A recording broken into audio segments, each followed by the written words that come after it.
It was supposed to be a victory lap, a sun-drenched escape to a lakeside lodge where success was the only thing on the menu. For Adam Mercer, it was a chance to celebrate the life he'd built, the one that had cost him everything, including his marriage to Nora. He'd brought his new girlfriend, Lena, a woman who fit perfectly into the sleek, ambitious world he now inhabited. But the universe has a funny way of reminding you of the debts you still owe. Across the shimmering water, a ghost from his past appeared, not broken and grieving as he'd imagined, but radiant, happy, and very, very pregnant. And standing beside her wasn't a shadow of a man, but a handsome, confident CEO who looked at Nora with the kind of gentle respect Adam had long forgotten how to give. The perfect getaway was about to become a crucible, forcing him to confront the man he'd become and the woman he'd so carelessly left behind. The air at the Heron's Crest Lodge was different, thin and crisp, smelling of pine and money. Adam Mercer breathed it in, a deep, satisfying gulp that felt like a reward. From the wraparound terrace of their suite, the lake stretched out below, a vast expanse of sapphire reflecting the late afternoon sun. Beside him, Lena Brooks, all sharp angles and effortless style, clinked her champagne flute against his. "To us," she said, her voice smooth as the silk of her blouse. "And to finally closing the Henderson deal. You earned this, Adam." He smiled, a practiced, easy gesture that didn't quite reach his eyes. "We earned this. You were the one who found the weak spot in their Q3 earnings report." Lena's smile was genuine. "I have my uses." She leaned against him, her perfume a subtle, expensive scent that clung to him like a second skin. This was right. This was the life he'd chosen, the one he'd worked for, bled for. The corner office with the panoramic city view, the tailored suits, the woman who understood that ambition wasn't a dirty word. It was a world away from the cramped two-bedroom apartment and the shared dreams that had slowly suffocated under the weight of his ambition. A world away from Nora. He pushed the thought away, a familiar, unwelcome guest. He was here to relax, to celebrate. He scanned the resort grounds below, the manicured lawns, the infinity pool shimmering like a mirage, the private boat dock where a sleek Chris-craft bobbed gently. His gaze drifted to the main lodge's restaurant, its outdoor patio buzzing with the quiet hum of wealthy vacationers. And then he saw her. It was like a punch to the gut, a sudden, violent expulsion of all the crisp, clean air in his lungs. Nora. It was unmistakably her. Her hair was longer, catching the sun in a way that made it look like spun gold, just as it always had. She was laughing, her head thrown back in a gesture so familiar it ached. But it wasn't just Nora. It was the gentle curve of her belly, a soft, pronounced swell beneath her sundress that his mind struggled to process. Pregnant? Nora was pregnant, and she wasn't alone. Sitting across from her, leaning forward with an easy intimacy, was a man. He was handsome in a way that seemed both effortless and infuriating. Strong jaw, a warm, genuine smile, wearing a casual linen shirt with the confidence of someone who had never had to try too hard at anything. He placed a hand on Nora's arm, a simple, possessive gesture that sent a hot spike of something ugly and unfamiliar through Adam's chest. "Adam?" Lena's voice cut through the haze. "You look like you've seen a ghost." He couldn't tear his eyes away. The man said something, and Nora's laugh, the real one, the one that used to be reserved for him, echoed faintly across the terrace. It was a sound he hadn't heard in years. "I think I have," he murmured, his champagne flute suddenly heavy in his hand. The Henderson deal, the suite, the victory lap. It all dissolved into a meaningless backdrop. The past he had so carefully curated, so ruthlessly excised, was sitting at a table 100 yards away, pregnant and smiling at another man. And Adam Mercer, the man who had everything, suddenly felt like he had nothing at all. The knot in Adam's stomach tightened with every step he took toward the restaurant. Lena, sensing his distraction but misinterpreting its source, had insisted they dine at the lodge's acclaimed restaurant, the Gilded Perch. "We have to celebrate properly," she'd said, oblivious to the storm brewing inside him. Now, walking hand in hand with her, he felt like a fraud. Each step was a betrayal, though of whom he wasn't entirely sure. The hostess led them to a table with a prime view of the sunset. It was also, Adam noted with a fresh wave of nausea, only 3 tables away from Nora's. He tried to steer Lena in another direction, suggesting a more intimate corner, but she was already charmed by the view. "It's perfect," she declared, sliding into her seat. He sat down, his back to Nora, a deliberate, cowardly act. He could feel her presence like a change in the atmospheric pressure. He focused on Lena, on the menu, on the ridiculously overpriced wine list. Anything to avoid turning around. "The pan-seared scallops sound divine," Lena mused, her finger tracing the elegant script of the menu. "What are you thinking, Adam?" He was thinking that he had made a terrible, life-altering mistake. He was thinking that Nora's laugh used to be the soundtrack to his life. He was thinking that the man with her looked like he knew how to make her laugh like that. "I'm not that hungry," he managed, his voice tight. Lena finally looked at him, really looked at him, her brow furrowing with concern. "Are you okay? You've been quiet ever since we got here." Before he could formulate a lie, a voice cut through the air, cheerful and direct. Adam Mercer, is that you?" Adam froze. It was the man. He was standing by their table, Nora a few steps behind him, her face a mask of polite neutrality. The man's smile was wide and welcoming, completely at odds with the tension coiling in Adam's gut. "Caleb Ross," the man said, extending a hand. "We met a few years ago at that tech conference in Austin. You were on the panel about venture capital." Adam shook his hand numbly. The name registered, vaguely. Caleb Ross, CEO of some hot new software company. He'd been the keynote speaker. Adam had been jealous of his easy charisma even then. "Right, Caleb, good to see you," Adam lied. Caleb's gaze flickered to Lena, and Adam made the introductions, his words feeling like stones in his mouth. Then Caleb turned to Nora, who had moved to his side, her hand resting protectively on her bump. "And this is my dear friend, Nora Whitman," Caleb said, his voice softening as he looked at her. "Nora, you remember Adam." The use of her maiden name was a subtle, deliberate blow. Nora's eyes met Adam's for the first time in 2 years. Her expression was unreadable, a carefully constructed wall he had no idea how to breach. "Hello, Adam," she said, her voice calm and even. It was the voice she used with difficult clients, the one that betrayed nothing. An awkward silence descended. Lena, ever the pragmatist, was the one to break it. "Well, this is a small world," she said, her smile a little too bright. She looked from Nora's belly to Adam's pale face, and a flicker of understanding, or perhaps suspicion, crossed her features. "It certainly is," Caleb agreed. "We were just finishing up. It was great to run into you, Adam." He gave Nora's shoulder a gentle squeeze. "Ready to go, Nor?"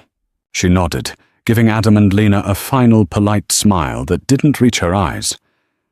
"It was nice seeing you again, Adam. Lena, a pleasure to meet you." They walked away, Caleb's hand resting lightly on the small of her back.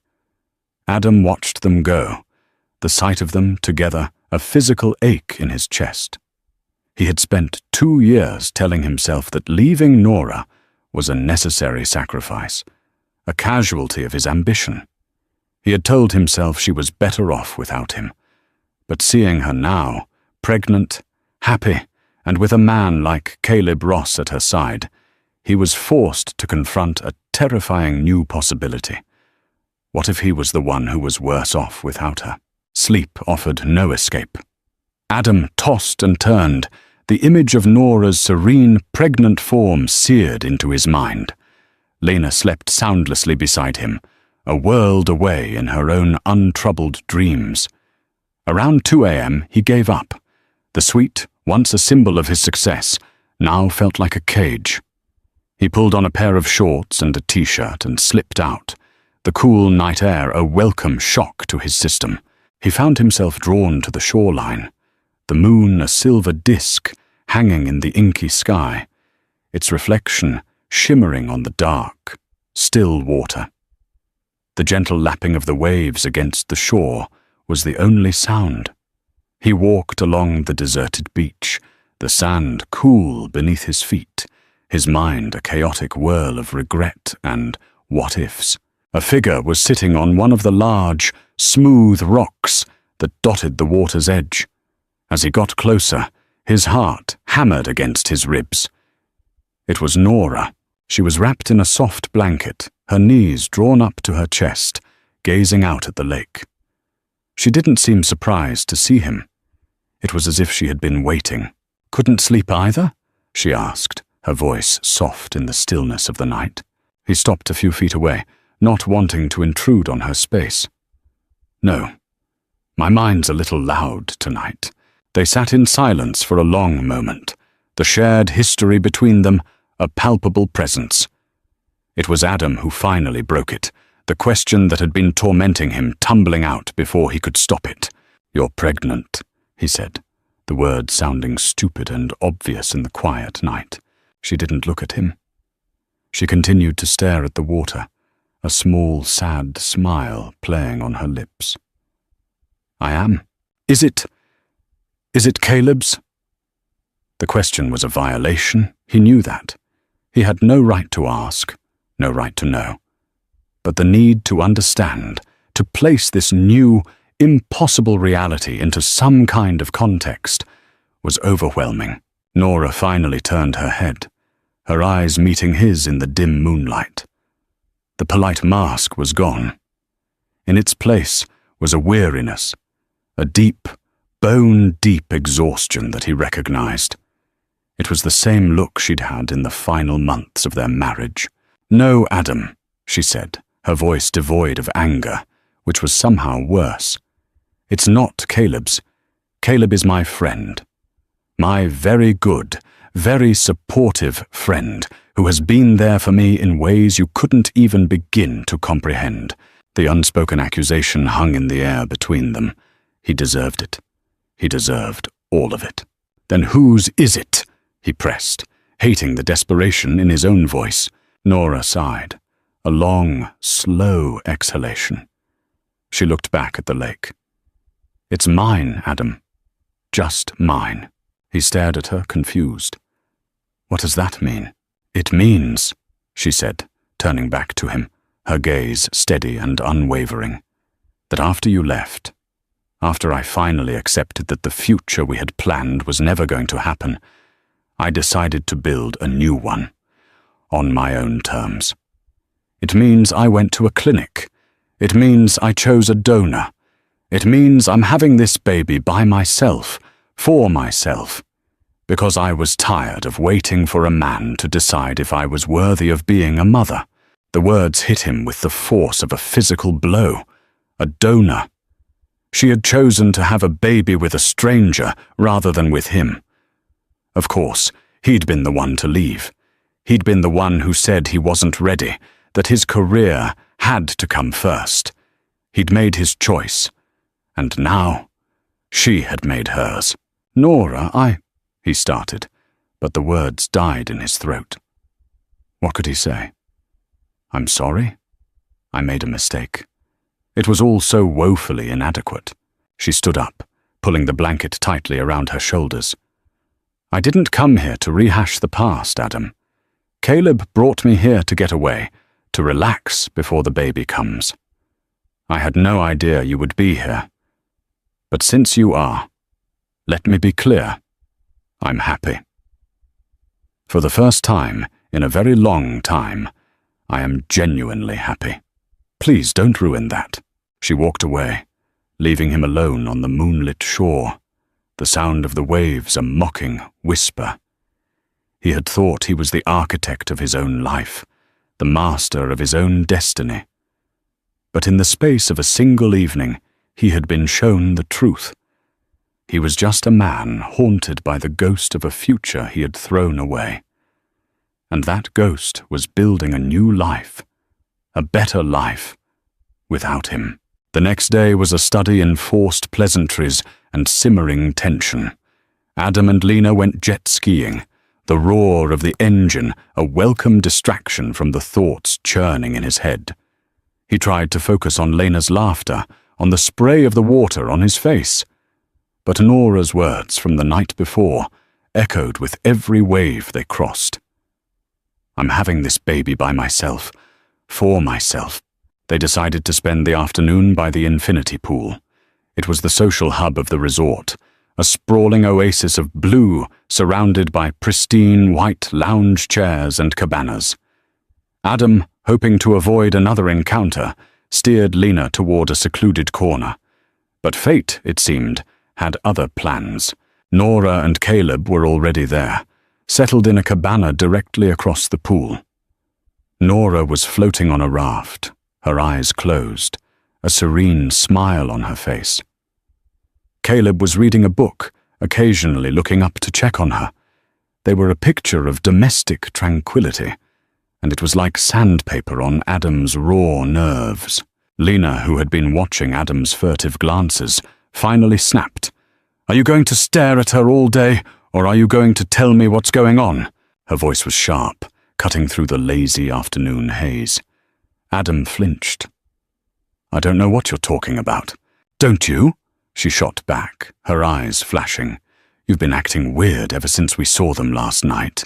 Her name is Nora, right? Your ex-wife? Adam's silence was all the confirmation she needed. And she's pregnant, Lena continued, her voice rising. A few people on nearby lounges turned to look. Let me guess, you're doing the math in your head, wondering if it's yours. It's not mine, Adam said, his voice low and urgent. Lena, keep your voice down. Oh, I don't think I will, she said, standing up. She was a formidable presence, her anger a palpable force. You bring me here on this romantic getaway, this celebration of us, and all you can do is stare at your pregnant ex-wife. How do you think that makes me feel? This has nothing to do with you, he said, a desperate, foolish lie. It has everything to do with me, she exclaimed, her voice cracking. Am I just a placeholder, Adam? A distraction until you figure out how to get her back? Because I won't do it. I won't be your second choice. By now their argument had become the main attraction. Across the pool, Nora had sat up on her raft, her serene expression replaced with one of concern. Caleb was on his feet, watching them, his hand shading his eyes. Adam felt a surge of hot, helpless anger. At Lena for making a scene, at Nora for being there, at Caleb for his quiet, protective presence, but most of all, at himself. Lena, this is not the time or the place, he hissed, grabbing her arm. She shook him off. No, I think it's the perfect time and place. I want to know where I stand. It's not his, a calm voice said. They both turned. Nora was standing a few feet away, wrapped in a towel, her wet hair slicked back from her face. Caleb was right behind her, his expression grim. Excuse me, Lena said, her anger now directed at Nora. The baby, Nora said, her gaze fixed on Adam. It's not his. I told him that last night. So whatever this is, whatever unresolved issues you two have, please, leave me and my child out of it. She didn't wait for a response. She turned and walked back to her cabana, Caleb following like a shadow. The entire pool deck was silent, all eyes on Adam and Lena. Humiliation washed over Adam, hot and suffocating. Lena stared at him, her face a mixture of fury and hurt. "I'm going to pack my things," she said, her voice a choked whisper. "I'll have the concierge arrange for a car to take me to the airport." She turned and walked away, her back ramrod straight.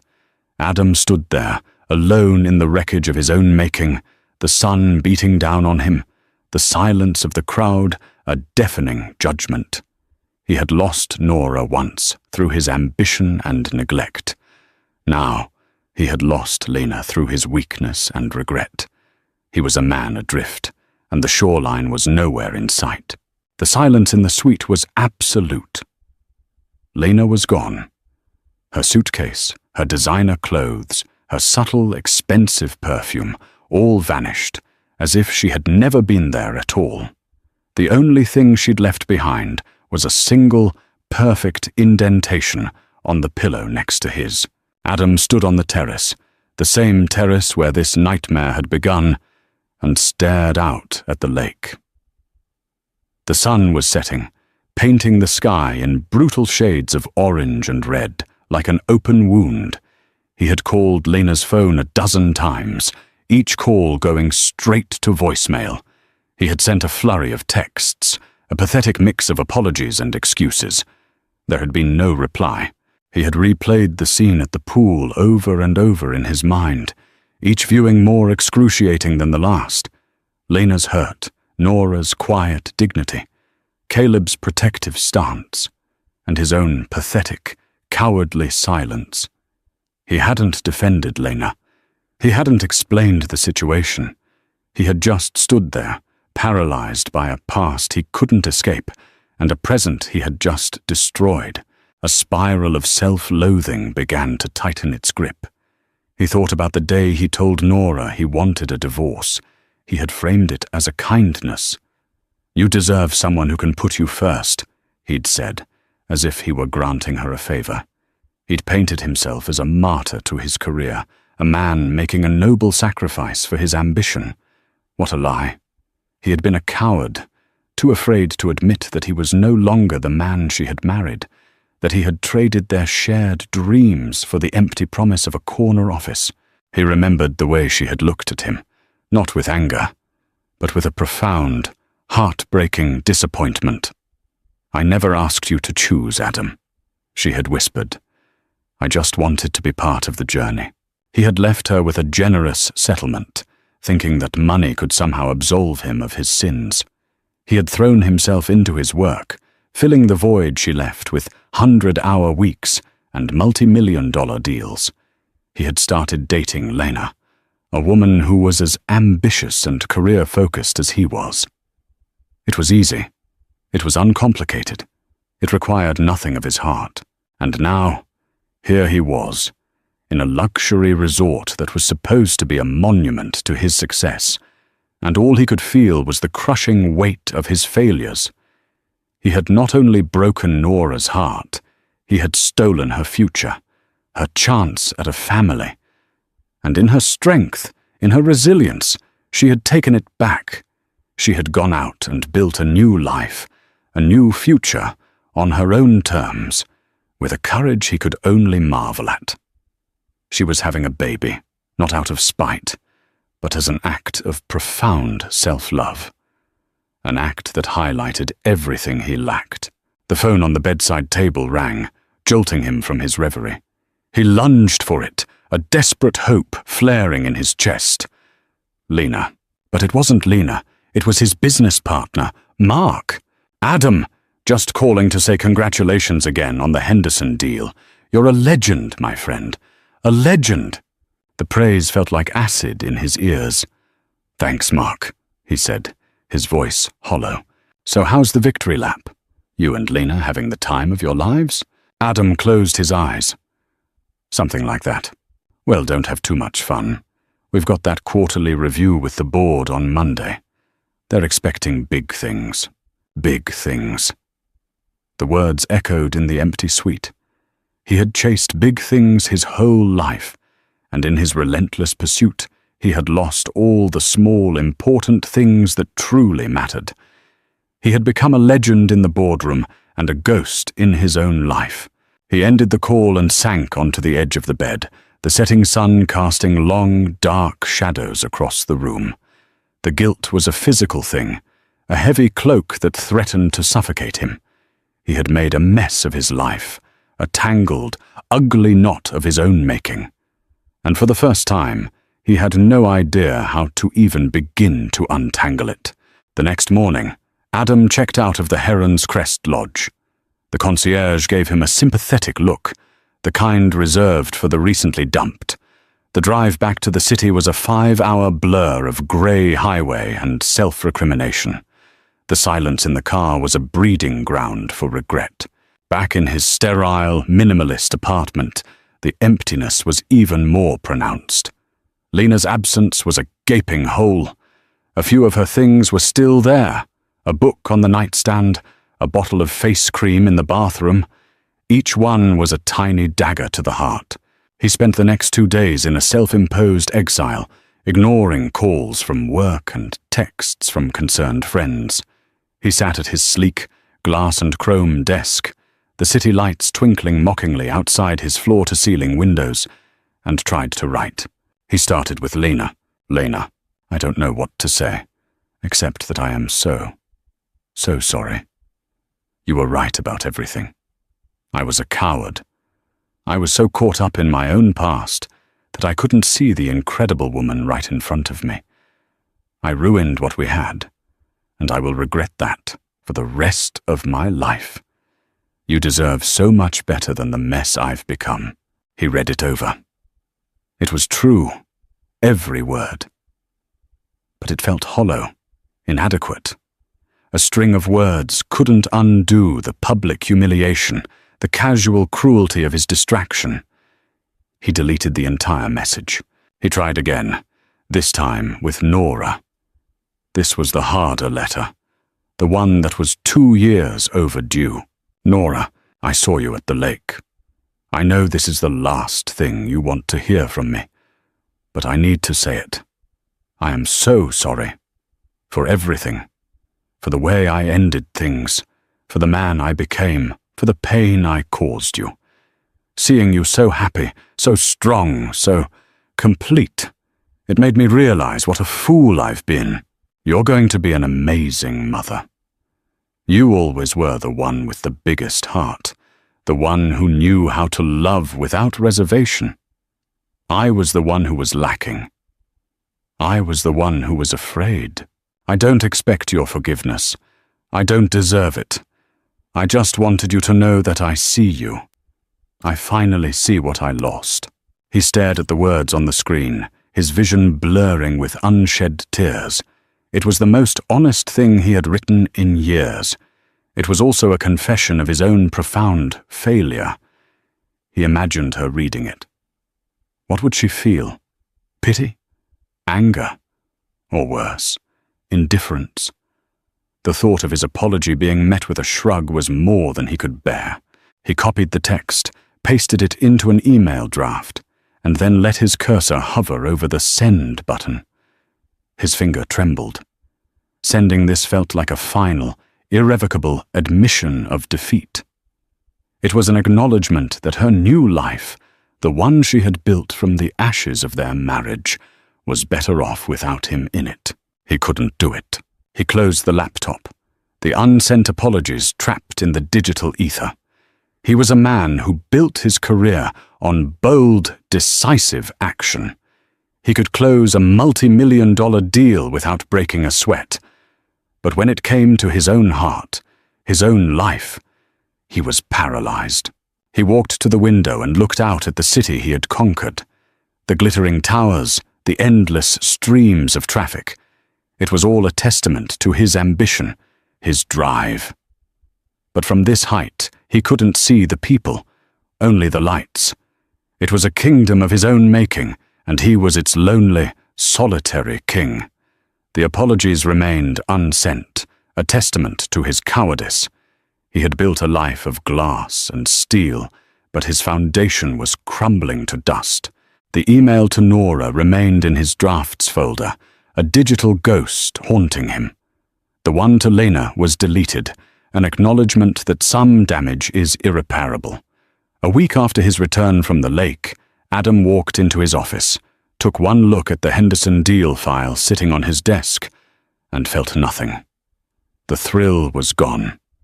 The victory was hollow. He called Mark into his office and told him he needed to take a leave of absence. "A what?" Mark sputtered, his face a mask of disbelief. "Adam, we're on the verge of the biggest expansion in the firm's history. You can't just walk away now." "I'm not walking away," Adam said, his voice firm in a way it hadn't been for weeks. "I'm just recalibrating." He didn't try to explain. How could he? How could he articulate the profound sense of emptiness that had settled in his soul? How could he explain that closing deals and acquiring assets felt like rearranging deck chairs on a sinking ship? He spent the first few weeks of his leave in a fog. He went to the gym. He read books. He walked through the city, a stranger in his own life. He was adrift, searching for a new shore. One afternoon, walking through a part of the city he rarely visited, he passed a small, unassuming building with a sign that read, "Eastside Legal Aid Clinic." On a whim, he walked inside. The clinic was the polar opposite of his downtown law firm. The furniture was worn, the air thick with the smell of old paper and quiet desperation. The people in the waiting room weren't corporate raiders or tech billionaires. They were single mothers facing eviction, elderly couples fighting insurance companies, immigrants struggling with a mountain of paperwork. He found the director, a tired-looking woman named Maria, and offered his services. Pro bono. She looked at his expensive suit and skeptical eyes. "You're a corporate lawyer, Mr. Mercer. We deal with landlord-tenant disputes, not hostile takeovers. I'm a fast learner," he said. He started the next day. He traded his tailored suits for slacks and a button-down shirt. He traded his corner office for a cramped cubicle. He traded multi-million-dollar contracts for eviction notices and restraining orders. It was humbling. It was frustrating. It was the hardest work he had ever done. These weren't cases to be won or lost. They were lives to be saved. He helped a family of 5 avoid homelessness after their landlord illegally raised their rent. He helped an elderly man get the life-saving medication his insurance company had denied. He helped a young woman escape an abusive relationship, securing a restraining order that gave her a chance at a new life. For the first time in years, he felt a sense of purpose that had nothing to do with a bottom line. He wasn't Adam Mercer, the legendary deal-maker. He was just Adam, the guy who could help you understand your lease, the guy who could stand up to a bureaucratic bully. One evening, after a particularly grueling day, he sat in his cubicle, staring at the stack of files on his desk. Each one represented a person, a family, a story. He thought about the letter to Nora, still sitting in his drafts. He opened his laptop, found the file, and began to write a new one. "Nora, I don't know if you'll ever read this, and I understand if you don't. I'm not writing to ask for your forgiveness. I'm writing because I needed to tell you that you were the catalyst for something in my life. Seeing you at the lake, so strong and so happy, it woke me up from a long, empty dream. I've taken a leave of absence from my firm. I'm working at a legal aid clinic. It's not glamorous, and it doesn't come with stock options, but for the first time in a long time, I feel like I'm doing something that matters. I'm not telling you this to try and impress you or to win you back. I know that ship has sailed. I'm telling you because I wanted you to know that the man you once knew, the man who got lost along the way, is trying to find his way back. Not for you, but for himself. I hope you are well. I hope you are happy. You deserve all the happiness in the world. With deepest regret and a small glimmer of hope. Odom! This time he didn't hesitate. He clicked Send. He didn't know if she would reply. He didn't even know if she would read it. But it didn't matter. The apology wasn't for her anymore. It was for him. It was the first step on a new, unfamiliar road. And for the first time in a very long time, he felt like he was walking in the right direction. The first contraction hit Nora in the middle of the night, a sharp, insistent tightening that stole her breath. She lay in the dark, her hand on her belly, and waited. When the second one came, 10 minutes later, she knew it was time. Her first call was to Caleb. He answered on the second ring, his voice thick with sleep, but instantly alert. "Nora, is it time?" "It's time!" she breathed, a wave of adrenaline and fear and excitement washing over her. He was there in 20 minutes, a whirlwind of calm efficiency. He had her hospital bag. He had her keys. He was helping her down the stairs, his arm a steady, reassuring presence. In the car, he held her hand through each contraction, his quiet strength a lifeline in the rising tide of pain. The hospital was a blur of bright lights and hushed voices. They checked her in, settled her in a room, and the long, slow work of labor began. Caleb never left her side. He wiped her brow with a cool cloth. He fed her ice chips. He talked her through her breathing exercises, his voice a low, steady rhythm in the chaotic symphony of the delivery room. He was her rock, her champion, her friend. In the long months leading up to this moment, he had been her constant companion. He had gone with her to doctor's appointments. He had helped her assemble the crib. He had listened to her fears and celebrated her joys. He had been the partner she had always dreamed of, in every way but one. Theirs was a love born of friendship and mutual respect, a deep, abiding affection that asked for nothing in return. As the hours wore on, the pain intensified, blurring the edges of the world. In the hazy space between contractions, her mind drifted. She thought of her mother, who had passed away 5 years ago. She thought of the life she was about to bring into the world. And, in a quiet, unguarded moment, she thought of Adam. She had received his letter a month ago.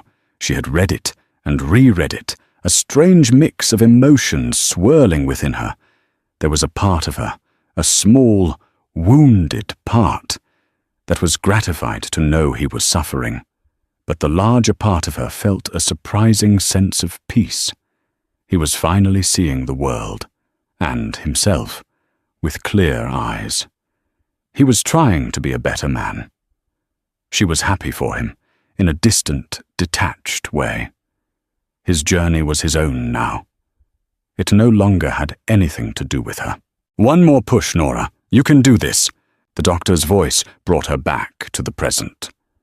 She gripped Caleb's hand, his knuckles white in hers, and with a final, primal scream, she brought her son into the world. The baby's cry filled the room, a raw, powerful sound that shattered the pain and exhaustion and filled her with a love so fierce it was breathtaking. They laid him on her chest, warm and slippery and perfect. He had a shock of dark hair and a tiny wrinkled face. He was hers. Tears streamed down her face as she looked at Caleb. His own eyes were wet. He leaned down and kissed her forehead, then gently touched the baby's cheek. "He's beautiful, Nor," he whispered, his voice thick with emotion. "What's his name?" She looked down at the tiny human in her arms, her heart overflowing. She had chosen the name months ago. It was a name that meant strength and resilience and new beginnings. "Leo," she said, her voice a happy, tearful croak. "His name is Leo." Caleb smiled, a wide, genuine smile that lit up his tired face. "Leo Whitman, I like it. Welcome to the world, Leo." In that moment, surrounded by the quiet hum of the hospital, with her son in her arms and her best friend by her side, Nora felt a sense of completeness she had never known. This was her family. Not the one she had planned, but the one she had built. It was a family forged in strength and love and a fierce determination to create her own happiness. And it was more than enough. Chapter 9. The Epilogue in Paris. 6 months after she walked out of the Heron's Crest Lodge, Lena Brooks sat at a sidewalk cafe in Paris, a half-empty glass of Sancerre sweating in the afternoon sun. She was wearing a ridiculously chic, ridiculously expensive dress she'd bought that morning, not because she needed it, but because she could. The breakup with Adam had been educational. The first few weeks had been a blur of anger and hurt. She had felt foolish, betrayed, a supporting character in the tragic drama of his failed marriage. She had replayed the scene at the pool 100 times, her own righteous anger warring with the quiet, unassailable dignity of his ex-wife. But Lena was a pragmatist. She had built her career on her ability to analyze a situation, cut her losses, and move on. And as the anger faded, it was replaced by a cool, clear-eyed assessment. Adam hadn't been a monster. He had been a ghost, a man haunted by his own choices. And she had been a fool to think she could build a future with a man who was still living in the past. She had thrown herself back into her work, landing a promotion that came with a transfer to the firm's Paris office. She had packed up her apartment, sold her car, and boarded a plane without a backward glance. Paris suited her.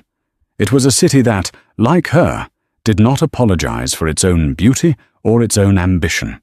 She was good at her job, she was making new friends, she was even attempting to learn French, with predictably disastrous but hilarious results. She took a sip of her wine and watched the people stroll by, a moving tapestry of life and love and commerce. She thought of Adam, briefly and without bitterness. She hoped he was okay. She hoped he had found whatever it was he was looking for. But his story was no longer her concern. Her phone buzzed. It was a text from a man she'd met last week, a charming art dealer named Jean-Pierre. "Dinner tonight." "My treat," Lena smiled. She typed back a reply. "Only if you promise to mock my terrible French." He replied instantly with a winking emoji. She finished her wine, paid her bill, and walked out into the Parisian sunshine. She was not a placeholder. She was not a second choice.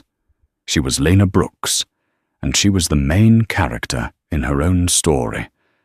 And the next chapter, she decided, was going to be magnificent. A year after the disastrous weekend at the Heron's Crest Lodge, Adam Mercer drove back up the winding mountain road. The air was the same, thin and crisp and smelling of pine. But he was a different man. He had left his high-powered law firm 6 months ago, taking a significant pay cut to join the East Side Legal Aid Clinic full-time. The sleek, glass and chrome apartment was gone, replaced by a smaller, more comfortable place closer to the clinic. His life was quieter now, less glamorous, but infinitely more fulfilling. He hadn't come back to the lodge. He had rented a small, rustic cabin on the other side of the lake, the one favored by fishermen and families, not corporate titans. He spent the weekend hiking the trails, his mind quiet for the first time in years. He thought about the man he had been, the relentless, ambitious creature who saw people as assets and relationships as transactions. He barely recognized that man anymore. On his last afternoon, he found himself drawn to the shoreline where he had last spoken to Nora. The large, smooth rocks were still there, warmed by the afternoon sun. He sat on the same rock where she had sat and looked out at the water. He had heard, through a mutual acquaintance, that she had named her son Leo. It was a good, strong name. He had also heard that Caleb Ross was still a constant presence in their lives. He felt a pang, not of jealousy, but of a quiet, resigned acceptance. Nora and Leo had a family, a good one. He was happy for them, genuinely happy. He had not seen or spoken to Nora since he sent the letter. She had never replied. He hadn't expected her to. The letter had been a closing of a chapter for him, not an opening for her. It was an acknowledgement of his own failures and a promise to himself to be better. He took a deep breath, the clean, pine-scented air filling his lungs. The lake was calm today, its surface a perfect, unbroken mirror reflecting the vast blue sky. He had come here a year ago to celebrate a victory. He was leaving now with a different kind of prize, a quiet sense of peace, a hard-won understanding of his own worth, measured not by the size of his bank account, but by the content of his character. He didn't know what the future held. There was no new woman in his life, no grand plan for his career. There was just the quiet, steady work of being a better man, one day at a time. He stood up, stretched, and started the walk back to his cabin. The sun was beginning to set, casting a golden glow over the water. The past was a part of him. He knew that now. It was a landscape of regret and mistakes, but it was also the foundation upon which he was building his new life. He could not change the past, but he could honor it by living his future with integrity and compassion and a quiet, humble grace. The lake was still, and so at last was his heart. I hope you enjoyed this story of heartbreak, redemption, and the courage to build a new life. If this story resonated with you, please consider giving it a like, sharing it with a friend, and subscribing for more content like this. And I'd love to hear your thoughts in the comments below. Which character did you relate to the most? What did you think of Adam's journey? Your engagement helps this community grow, and I can't wait to read what you have to say. Thank you for watching.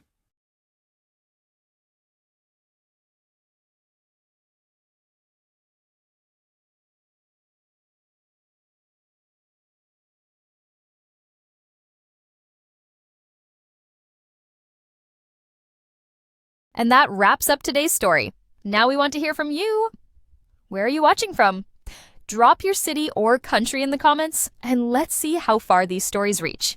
If this story moved you or gave you chills, give it a like, share, and subscribe for more powerful stories. One last thing, rate the story from 1 to 10 in the comments. Your feedback helps us bring you even better ones next time. Thanks for watching. We appreciate you being part of this storytelling journey.